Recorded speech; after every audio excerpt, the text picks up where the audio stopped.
Hello to all of our beautiful listeners all around the world. Um, my name is you, and I'm me. Yes, I'm you. Am I me? I'm you? Is that a Rush Hour 3 reference? Yes, yes. Uh, You is am I? blind? You is blind? No, it's me blind. No. Not you, but you. You, him, everybody's going crazy, man. All right. Well, it's a segue to another Jackie Chan movie that not a lot of people know about, probably. Yes. Unless Yeah. you're like one of the older generations. My name's Wilson, and then now, yeah, and then we have Billy back in the house now. It's funny because I initially thought that I was gonna be pretty. I mean, I'll be pretty busy for this whole week, but I think for at least for today, I still have a bit of time to do this. But speaking of that, I actually have not seen this particular film yet. It's just a bit of a change in our formula. So you have seen it. Yes, I have seen it twice. So Once oh as wow, a child. twice. Yeah, like this movie is quite old, right? It's from 2005. Oh yeah, So definitely. I watched it once as a child, and then now I just rewatched it just a few days ago as a full working adult with fully mature brain, or at least I hope so. Hmm. Yes, my Sure. small potato brain. All right. Sure. Anyway, So what is the movie called, it's Mr. called The Billy? Myth. Oh. Okay, I'm seeing here it reads the archaeologist Jack keeps having recurring dreams of the past life, where he is the great general Meng Yi, who is sworn to protect a princess named 𝓟𝓸𝓽𝓪𝓽𝓪. Jack decides to go to investigate everything with his friend William. Oh, by the Okay. way, pause for a bit. Are you wearing headset? I am wearing a headset. Okay. It's just me then, because I did hear a few echo a few times. All right, we'll cut this part out. So yes, Mr. Jackie Chan is playing as himself, really, like as Oh, Jack. really? Yeah. Oh, As well, I in, mean, he's not playing as himself. as in he's playing Jackie Chan, Jackie Chan. I'm joking, but yes, his character is named Jack. And here's the thing, I find it funny, right? I find it funny that what's his Chinese name? I think his Chinese name like Long. is Chen Long, right? Chen Long. Yeah. But then for some reason in this movie proper, even when addressed by other Chinese character, everyone still call him Jack. Yeah, so they Let's actually say if you're an American, you call him, hey Jackie, come here. no. Like there's no American character. Well, I think technically there's some Oh, Europeans, really? probably. Yeah. Oh, okay. All right. So basically, I think how the today's format is going, right? Just because I have watched the movie and I'm trying to get Wilson here to watch the movie too. But unfortunately, I for this particular movie I don't have high praise. Not this time around on second time watching, but it is very classical, I suppose. You watch it when you're younger and with your with your grandparents and parents. It's And like also fun. rose tinted glasses. Hmm? And also Yeah, rose tinted glasses. Okay. everything is all rosy, especially the younger you are, like a young flower.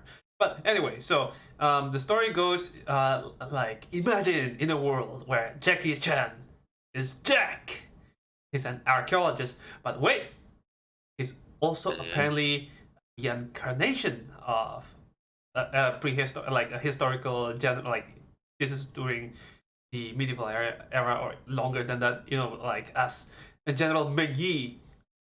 And General Meng Yi, right, his task is to escort this princess from Korea, right, Princess 𝓟𝓸𝓽𝓪, so she can be a Yeah. concubine to the emperor. Okay. Yeah, so with the story set up like this, it's basically a plot A, plot B narrative structure. So you have two plots running concurrently. One sets at the present time of Mr. Jack, or rather Dr. Jack, Professor Jack, because I think he has a PhD in Jack. archaeology, right? Yeah. So basically, Okay. Jack is how to put this, like, gets hooked by his friend William. Again, I have to reiterate, even though like every time you see like the character sheet, right, and then you see their name is in English, trust me, even other Chinese like say the English name, like in a very broken English, like they speak Mandarin completely, and then like they just go William, Jack. But anyway, Wait. So there are characters who talk in. Okay, so these characters are actually Chinese and they talk in Mandarin, but for some reason they eventually talk in English. no. Is that what you're saying? They call each other using English name for some reason, even though like Right. yeah. I suppose this is trying to go more international, Oh. like like to be more internationally easier to understand. I should say. You Yeah. mean like Transformers 4, where they're trying to appeal to the Chinise audience Or rather, this is the inverse. by displaying Chinese product placements. Actually, if you put it that way, right, I have a feeling this is like the Chinese filmmakers trying to appeal the Indian market. Oh, that's actually kind of unique. I never I have no idea. thought about that. Yeah, I haven't actually haven't found anything related to that, but this is just purely I speculation. did notice there is there is an Indian actress there in the even the poster. She's clearly from She's India. pointless. So I guess that's right. So I guess you're right. Oh, she's pointless. She's pointless. She's there basically as a so she's just literally there just to appeal for the Indian crowd then. or Indian representation, because now we have Miss Marvel, who's a superhero Muslim, and we also have what's the other one? She-Hulk? Yeah, remember here's him? The thing. Okay, as much as annoying She-Hulk is, right? At the very least, she has a personality, even though it's annoying kind of personality. It's a pretty generic, like a sassy personality, honestly. Yeah, I mean, like, sure, it's generic personality, but it's still a personality regardless, right? So she's not like a walking cardboard. Like, she's probably an annoying brick, but she's not a cardboard. Okay. But anyway, so I'll get to that later. But basically, like, the story goes to a plot A, plot B. I mean, also on top of that, right? Like on top of that, it's probably appealing to the Korean market as well, just because as you see, the female lead is Korean, and her character is also Korean, as she is about to marry off to the emperor. Oh. So yeah. Yeah. So you see some characters actually speak like there are Korean characters here. So with this plot A, plot B narrative, right, and because of how both of them set in different genre, you have like this mishmash of genre. One is the like the modern plot line is more like Indiana Jones kind of style because it's treasure hunting, and also apparently they found an anti-gravity stone rocks. Rocks? Yeah, anti-gravity rocks because apparently it's from a meteorite that fall like thousands of years ago that the ancient Chinese emperor use it for whatever reason. How does this rock work? So basically, you point the rock at something and then it'll float. Okay, but okay, so it's basically a magic wand. It's a magic wand, but honestly, there's so many plot. Like on the second rewatch, right? There's so many plot hole. So yeah, like the modern plot line is like Indiana Jones kind of story, right? Where yep. they're trying to travel, and then like although there's an added layer that Jack over here has to use his memory of his past life to like navigate through like treasure hunting work. How treasure hunting work, right? You go to point A, point B, point C. Yeah. Find and then like you have the Asian plotline, which is basically a love story and wuxia. So I mean, you can expect like people.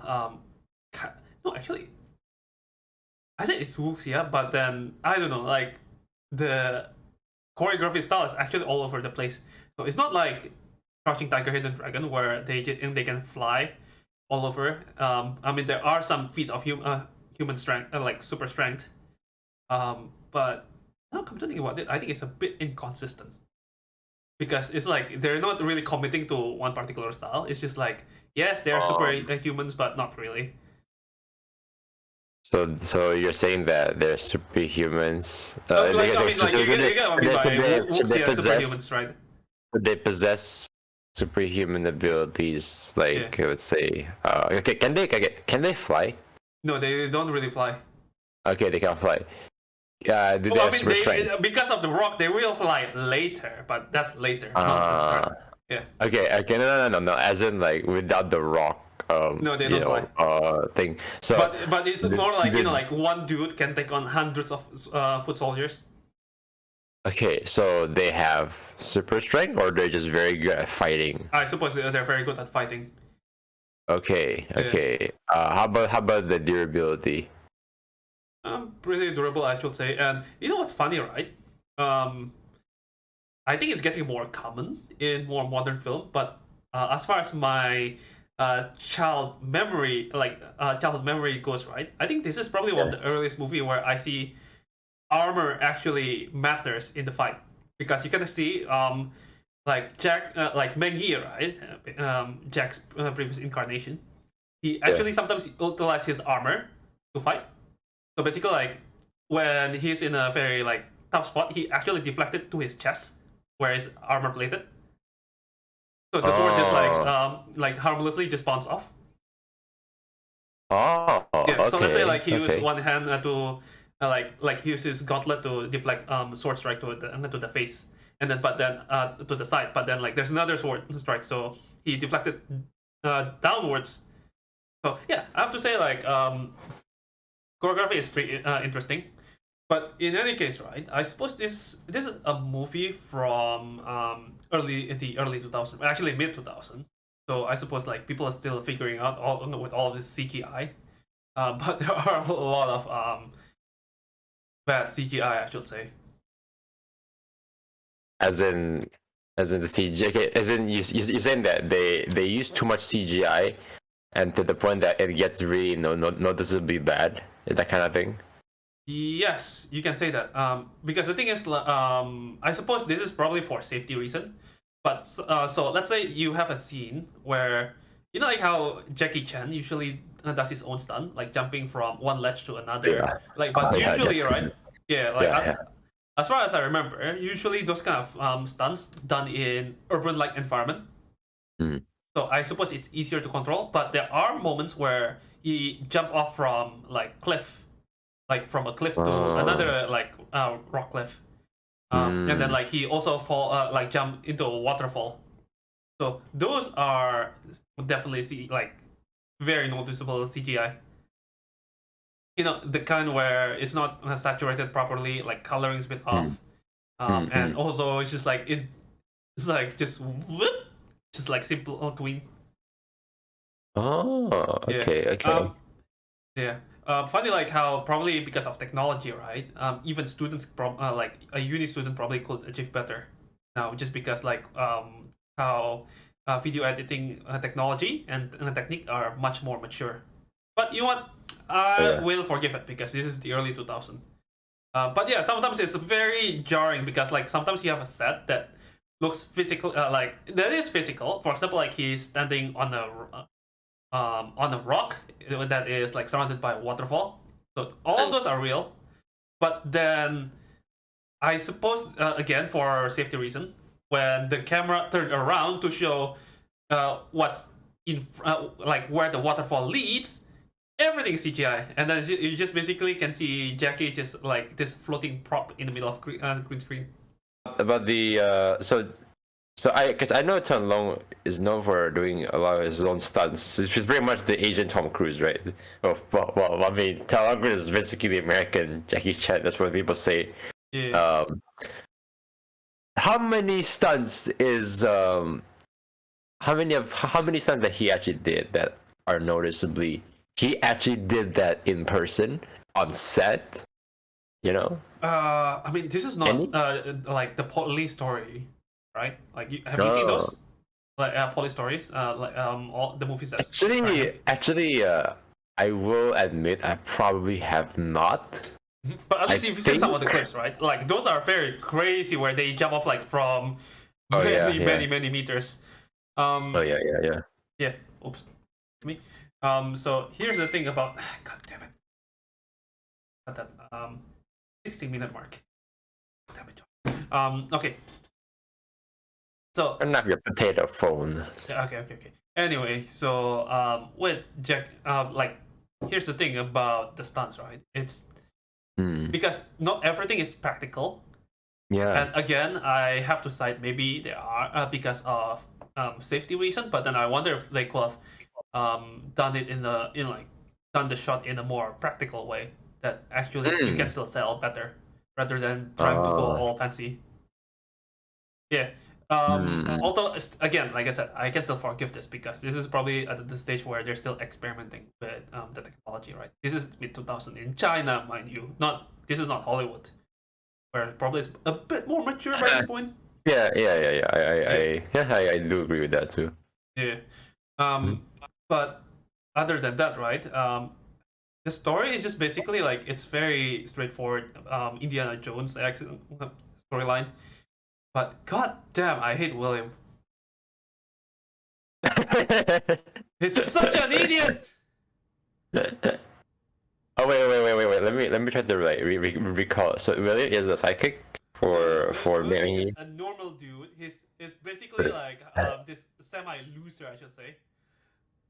So basically, like Okay. the reason that Jackie Chan embarked through this whole adventure, right, is just because William keeps insisting about this floating rock, and then Okay. basically like he wants the riches, he wants the science, he wants the fame, um, and then like he's also working for this like semi nefarious organization. I mean, the people looks nice, but I don't know something about them looks dodgy. Yeah, yeah, but then but he does a lot of stupid things. For example, like in the first so the first artifact, right? Basically, the first floating rock. They didn't know so they didn't know the what caused the things to float is a rock. But anyway, there's a Right. sarcophagus and a sword floating in the middle of a temple, right?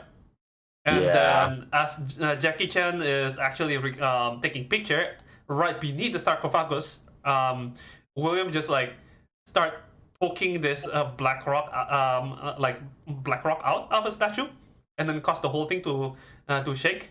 And then even though as it's still shaking, right, he still tried to pry it off and like almost crush Jackie.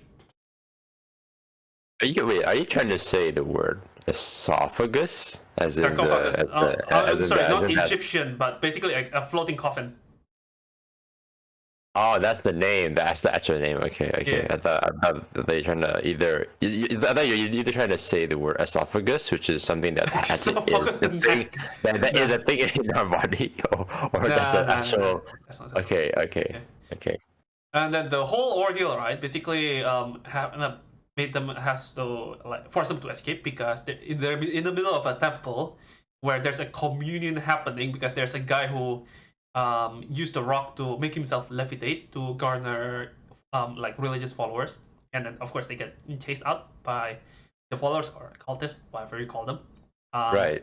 and then like they got separated. Jackie fall into waterfall, and then he float on the river and end up in the next destination, basically like Oh. where the Indian lady came in, where she rescued him using her elephant.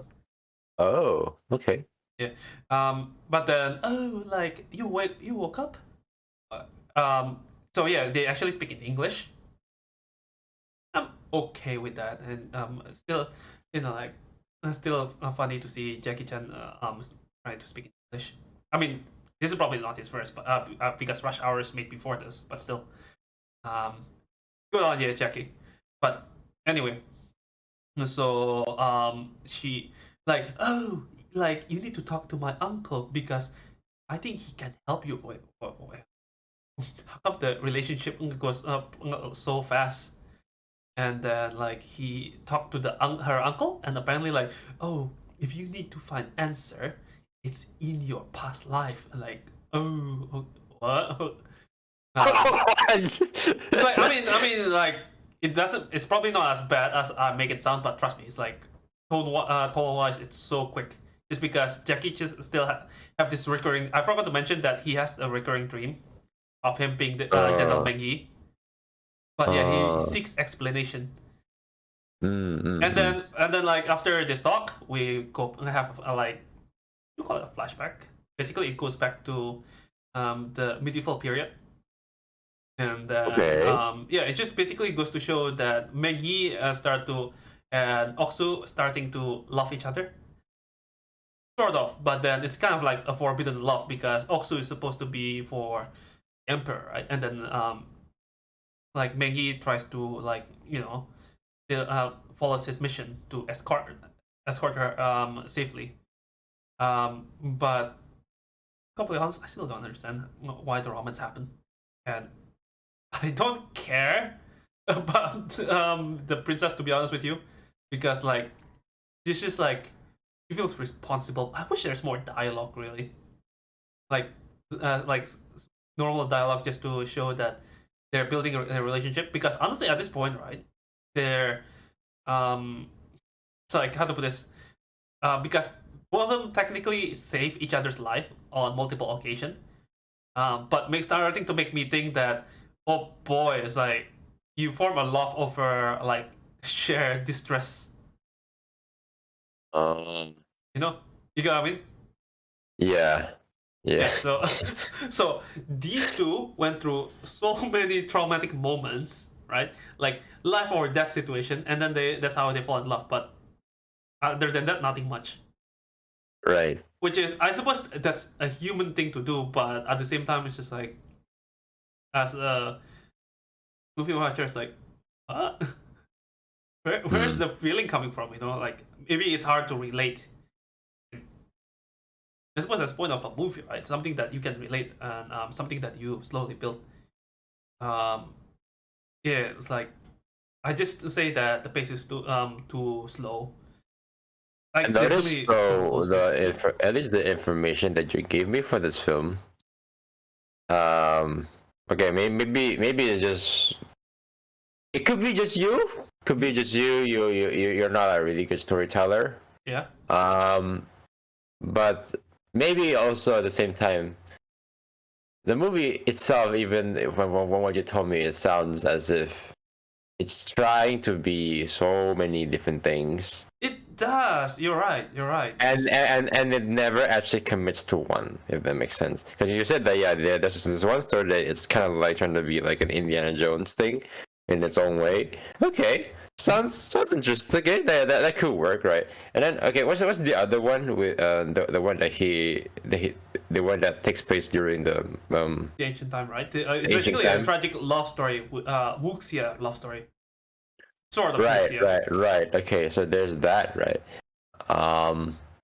So I like the idea when you're kind of, so okay, what is it like what's happening is, so basically they're both in sync, like the current Meng Yi and his like ancestor. Sorry, You mean like his reincarnated? Yeah, his reincarnated. Are they like both in sync or something, or what? Not really. Basically, the story goes zigzag here and there, through the power of editing. Because the thing is, like, every time there's an event happening, right? Then it basically transitioned back to the other storyline, that in the same position. For example, like when Jackie fell to the waterfall, right? Who emerged is actually Meng Yi, because he actually at one point jumped into a waterfall to save the princess. I don't know why.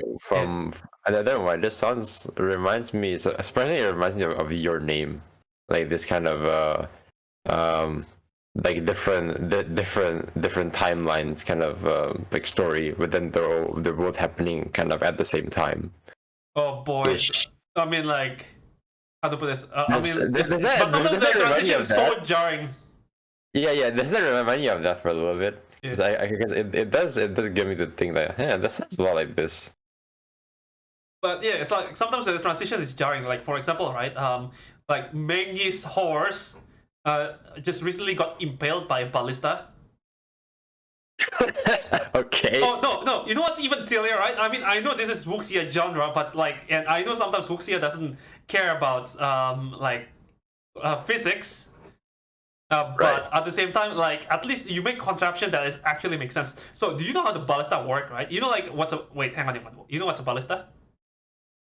What is that? Sounds like a kinky weapon.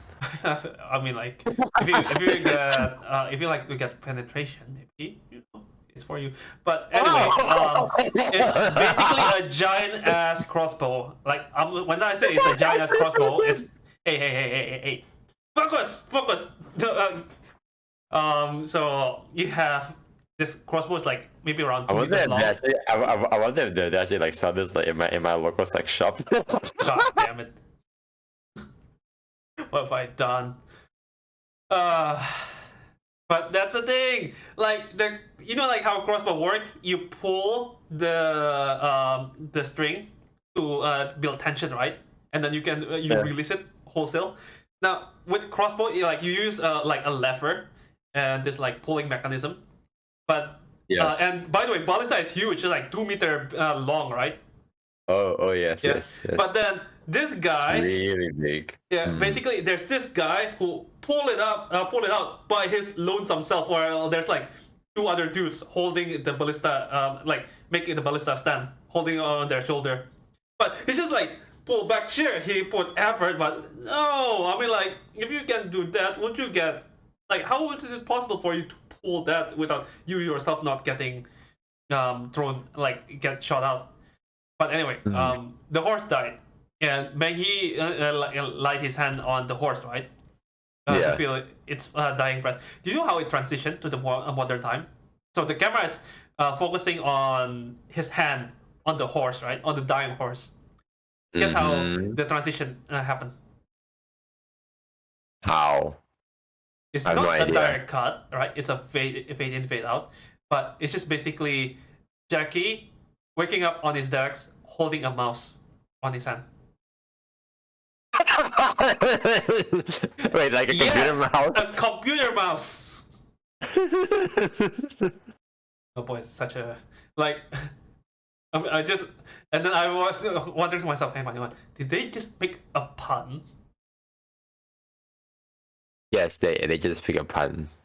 Yeah. All right. Does Oh. it land as in does the joke actually land I have no idea. like It's supposed to be a dramatic scene, like his horse is dying, right? And then, like you transition to him, like just about to wake up after a rest, like on his decks, holding a mouse. no, I'm talking about, okay, so things like this can actually still work. So you have like a really dramatic scene happening, and then it just like cuts to like something super random, and it's supposed to make you laugh. It happens like quite often, like these Yeah. days, especially like when. But it took me Yeah. time to register. To be honest, maybe my brain's too slow or something. Oh, More it's potato okay. brain. Yeah. Oh yeah. But Mm. yeah, it's after I think about it, like it's so silly, and it didn't even make me laugh. Yeah. Okay. But anyway, all right. I forgot to mention the role of that Indian lady. So you know what her role is? Oh yes. She basically take Jackie to talk to her, like basically save his life. Take Jackie to talk to her uncle, talk about reincarnation and bullshit. And then like the story flashback to the past again. And then when it returns, for no reason, she ran up to Jackie. Jackie, there are like the religious people are looking for you. The police too. You should run. And then basically like it's like what of a slapstick comedy ensued. And then throughout the Oh. course of the chase, she gets stripped down. Oh. Yeah, she gets stripped, and at one point she actually lost her bra because the fight scene happened in like this red glue factory, so her bra stick to the red glue. Honestly, I think that's a really interesting set piece. It's just that Um. that's everything. I mean, of course, you don't get to see her naked because Jackie is kind enough to lend her a clothes, and he himself is like just like only having underwear. I wonder if it plays, if that kind of scene plays these days. I wonder what's like the reaction. I mean, I suppose it's definitely more negative, but then again, this is in Asia, so I suppose they have different culture. And Well, even in Asia, I don't think it's gonna be that different either. probably most. Uh-huh. Yeah, but then that's the and then like afterward, Jackie has to leave, and like, will I ever see you again? Mm. Maybe. And then off he goes on the boat. It's silly. Yeah. Oh boy. It's so convoluted. I'm actually losing track now. So. Yeah, I'm sorry. It is convoluted. But there are some scenes which is convoluted, very convoluted, because like there's this moment where we suddenly get introduced to like I have no idea, like 10 characters within the span of like 3 minutes, and then they only matter for another 10 minutes, and then they're gone. And by the way, basically like it's basically him as a general of the Qing. Wait, I have no idea what Chinese dynasty is this, but basically the Chinese army. He got backstabbed by some of the Chinese officials, so he is labeled as traitor. So he has to fight like the other Chinese army, and he also has his own loyal follower, and that guy has his own loyal follower. Do you have any idea how hard is it to keep track of everything when the only thing that's differentiating them is just the color of their cape? Even so, that's not always so clear. Because like you have these two army clashing, but they're almost not basically distinctive. Because like the foot soldiers, like all of them are still wearing red cape. It's only some of the main characters are wearing blue or red. So hard to distinguish, and they're like, who is this dude? Who is that dude? I have no idea who you are. And apparently, like, there's this guy who only showed up like 3 minutes, and apparently, oh, he's going to be relevant later in the plot. I'm sorry, like right now I'm complaining, but at the same time I have to say that I have a good childhood memory of this, and it's kind of you sound like you. Okay, let me. I let me like think I grew up, unfortunately. Very unfortunate, right? Okay. I'm like it's a tragedy. Unlike those I'm just gonna call it. Unlike those people who still goes to every single Star Wars like movies and then still keep on like cheering. Hey, don't talk shit about OT, man. No. I'm talking about those pathetic people, right? Who goes to like Star Wars, like literally every single Star Wars kind of media, movies, or even they watch like the kind of mediocre shows like Boba Fett, and then they keep cheering. It's like, oh my god, that's Boba Fett. Oh my god, that's the Millennium Falcon, and then. I mean, it's great that they enjoy it, but that was at the same time, it also kind of makes me kind of sad that. It's still better than the sequel trilogy.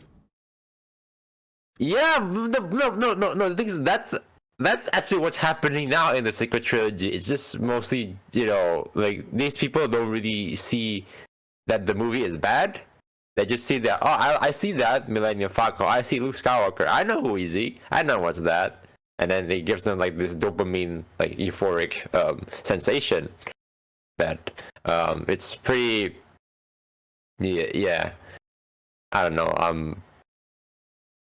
Yeah, I mean it's good that you grew up, unlike those people. I'm just that's what I'm trying to say. I mean, I don't know, but it has a dope ass song though, very catchy. Dope ass song. Like where they're playing like rap. Oh, no. Imagine like this kind of movie, right? It kind of ends like the end of the first Matrix when they're playing like Rage Against the Machines. I don't quite remember that.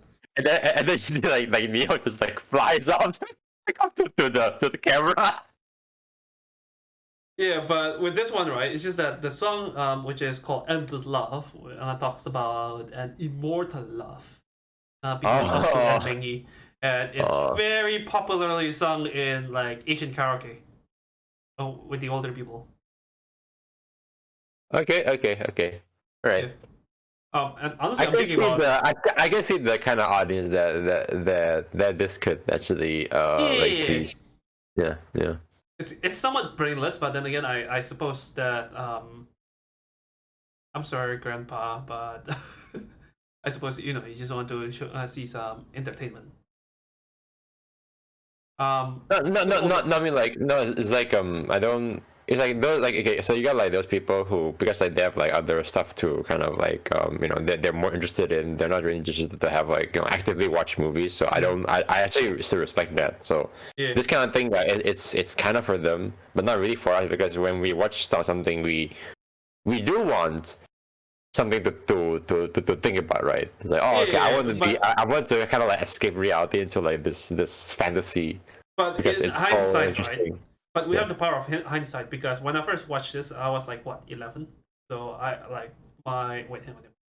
Yeah, I think 11 years old. A movie came out in watch it a bit late. But anyway, um, I suppose that back then I don't know any better, right? I haven't watched like movies that I like now.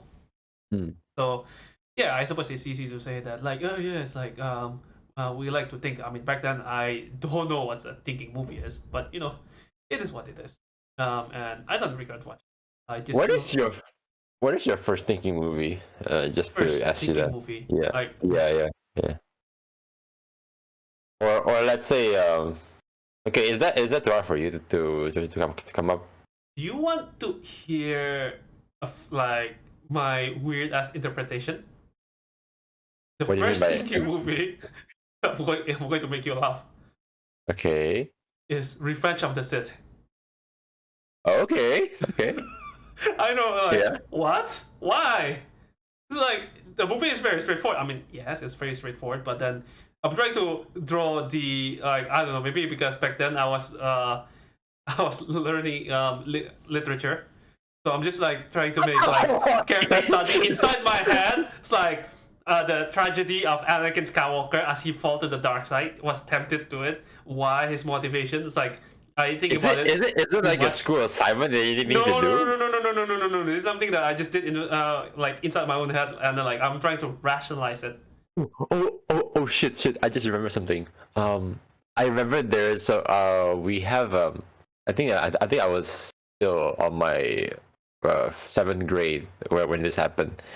It's an English class, and we're using like a textbook, and apparently, because our English class is we're learning of like we read a passage and then we learn how to interpret it and basically okay so okay first thing is we I try to understand it first trying to comprehend what's really the text is about and then eventually late like I think the second part of the set of questions is basically okay how would you interpret this part how does this reflect back to like let's say there's so like a passage about ancient China and then and then there's something about like oh where do you like how does this like refer to like I don't know communism or like something. At that time, I don't actually understand that. Okay, um, which They're is teaching you how a to be an little. anti-commie since such a young age. No. I'm just giving an example. But I remember about there is one part where it's literally the first few lines of the Phantom Menace. I'm sorry, I'm what? not kidding. I'm not kidding you. They so there is so yeah so they took of a chunk not really a chunk it's pretty much just basically the opening sequence when Anakin and sorry Obi-Wan and Qui-Gon? Qui-Gon is talking with each You're other. right, Master. The Yeah, negotiation yeah, was yeah, yeah, yeah, fast. yeah, yeah. Yes, sir. Really? That I'm line? serious. I'm I serious. I'm was serious. joking. Yes, yeah, I'm being completely serious with you. So the opening line, I think until the part where they're about to like fight off with those like, is it troopers or droids? I forgot. Yeah, Droidekas. basically, yeah, like those like droidekas. Yeah, And then we have to do that. We have to. I was like, oh, what's the significance of like this particular dialogue? And then now and then now what I'm thinking back now, like you started thinking. I mean, I'm not analyzing Mean Girls already bad enough, but you have to analyze Phantom Menace. They're teaching me bad writing, you know. Yeah, I don't want to remember any of those lines. 𝓟𝓸𝓽𝓪𝓽𝓸 is a meme. Okay. Sorry. It sounds like the kind of film that I would just okay. If I would be okay, like let's say if I'm looking for something to just let just play in the background, I would probably pick this one. Or I suppose.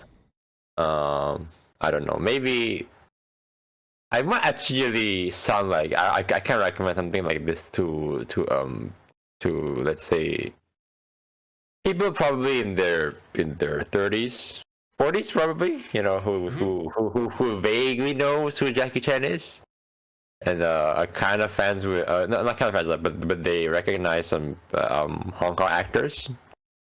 Probably would recommend that to these people, which is something that actually we rarely something that we actually would rarely say. Because usually it's like, oh, would you recommend this to your grandma? No, this is the kind of movie you recommend to your grandma. Any final thoughts about this? Okay, you want to close this? I'll say Yeah. it's still entertaining. It's entertaining back then, but I don't think the movie aged well. At least, definitely not for me. But you're aging though. I am aging, and so are you. And I think we can be potato wine, right? Good potato. Can you ferment potatoes? Yes, No, right? Ferment everything. Like Wait. There are potato based like alcohol, right? Oh yeah. There are. Yeah. But then that actually means it's cannibalism. Yeah. But anyway, I'll say, but I have to still point out, basically, they put their all, although some of the plot points are superfluous. I think like, and at least some of the acting are still, not all, but Okay. I think that's how we can close it now. Yeah. I ran much longer than I thought I would. You probably need to take like I don't know, like your chill pill or like something like that. If you do have a chill pill, do you have a chill pill? Well, no, if I have something, I need to do some soul searching. Or what do you usually take to basically calm your tits? All my TDs, I just open City Skyline and build a bunch of cities. And then get frustrated when I realize that I built the road wrong all this time, and the city is too big for me to actually change it again. Like to redesign. And then you demolish it, and then you start over again, and it's like a repeats. And then, yes. Let's see. So okay. Oh yeah. So the next episode we're gonna be doing killers, actually. Yeah. So keep in mind of that, guys. We have a lot of things to say about that. So all right. Okay. What's like the final ratings? How many? I don't know. It's mediocre. At least they have good production value. I think it's a bit of a shame to put it lower than 5, but I'll give it 5 or 6. Maybe. Oh, okay. Okay. Sounds fair. Yeah, because right. I still have to appreciate the production. But all right. So that's all for today. Where can they find us, Billy? They can find us on YouTube. They can on Instagram. Find us on Spotify. Find us on Amazon Podcasts. I mean, like, is it Amazon Podcast? Google. No, I'm Amazon Music. No. Amazon Music. There we go. If you unironically use it, but we're not gonna judge if you do use it unironically. Especially if it comes with Amazon Prime. So that's a good thing. All right. So see you next time. All right. Bye-bye. See ya.